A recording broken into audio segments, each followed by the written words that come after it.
کسی کہنے والے نے نا دین کی جو جو سمجھتا تھا اس نے بڑی خوب بات بولی. اس نے کہا کہ میں نے اس سوال پر غور کیا کہ دنیا میں سب سے اسٹرانگ چیز کیا ہے، تو مجھے یہی نتیجے پہ پہنچا کہ لوہا ہے. آج آپ دیکھیں جہاز لوہے کے بنے ہیں، گاڑیاں لوہے کی بنی ہیں، بڑی بڑی مشینریز ہیں لوہے کی بنتی ہیں، سب کچھ اسٹیل کا بنتا ہے. کہتے ہیں میں نے یہ فیصلہ کر لیا کہ لوہا سب سے اسٹرانگ مٹیریل ہے، سب سے طاقتور ہے. تھوڑی دیر بعد میرے ذہن میں خیال آیا کہ نہیں، لوہے سے بھی ایک زیادہ طاقتور چیز ہے، وہ ہے آگ. کیونکہ آگ جو ہے لوہے کو مولڈ کر دیتا ہے، اس کو ایک الگ شیپ دے دیتا ہے. جتنی ایگزیکٹلی. زیادہ آگ ہوگی وہ اتنا لوہے کو پگھلا کے آپ نے جو شیپ دینی ہے دے سکتے ہیں. تو کہتے ہیں میں اس نتیجے پہ پہنچا کہ آگ سب سے طاقتور چیز ہے. ٹھیک ہے، یہ فیصلہ کر لیا.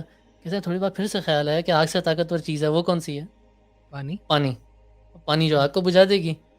اچھا، کہتے ہیں میں نے یہ فیصلہ کر لیا کہ پانی سب سے طاقتور ہے. تھوڑی بعد خیال آیا کہ بارش جب ہوتی ہے تو یہ سارا پانی کہاں سے گرتا ہے؟ بادلوں سے. بادلوں سے گرتا ہے. یہ ٹنوں میں جو پانی گر رہا ہوتا ہے یہ بادل نے اس کو اٹھایا ہوا ہے. تو اس کا مطلب سب سے طاقتور چیز بادل ہے. تھوڑی دیر بعد کہتے ہیں میں نے پھر سے اور سوچا کہ بادل نہیں طاقتور، ایک چیز ہے جو بادلوں کو ہلا دیتی ہے اور ہوا. وہ ہے ہوا. ہوا. تو کہتے ہیں پھر میں نے فیصلہ کیا کہ نہیں، ہوا جو ہے زیادہ طاقتور ہے کیونکہ وہ بادل کو بھی ہلا دیتی ہے.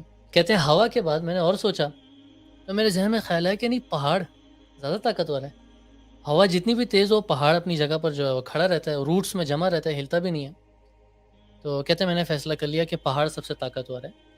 تھوڑی دیر بعد کہتے ہیں میں نے اور سوچا تو میرے ذہن میں ایک اور خیال آیا کہ قوم عاد، قوم سمود کے بارے میں بڑا مشہور ہے کہ وہ پہاڑ کو مکے مار کے توڑتے تھے، اس کی شیپس لیتے تھے اپنے ہاتھوں سے. کہتے ہیں پتہ چلا کہ انسان زیادہ طاقتور ہے پہاڑ سے، اس کی ہسٹری ہے اس کے بارے میں.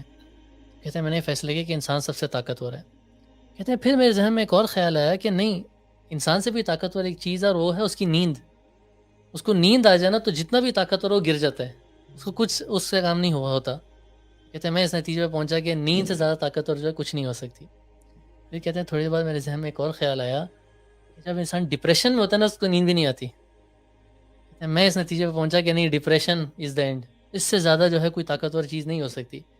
کہتے ہیں میں نے کہا تھوڑا سا اور سوچتا ہوں تو اینڈ کنکلوژن پہ یہ پہنچا کہ ڈپریشن کا اثر کہاں ہوتا ہے؟ دل انسان میں. کے باڈی کے کس حصے میں؟ دل. دل پر ہوتا ہے. اور اللہ نے قرآن میں کیا فرمایا؟ الا بذکر اللہ تطمئن القلوب. آہ. کہ دل کو اگر تم مطمئن کرنا چاہتے ہو تو وہ صرف اللہ کے ذکر سے ہے. کہتے ہیں مجھے شاید مجھ سے سمجھ آ گئی کہ اللہ کا ذکر سب سے اسٹرانگ ہے.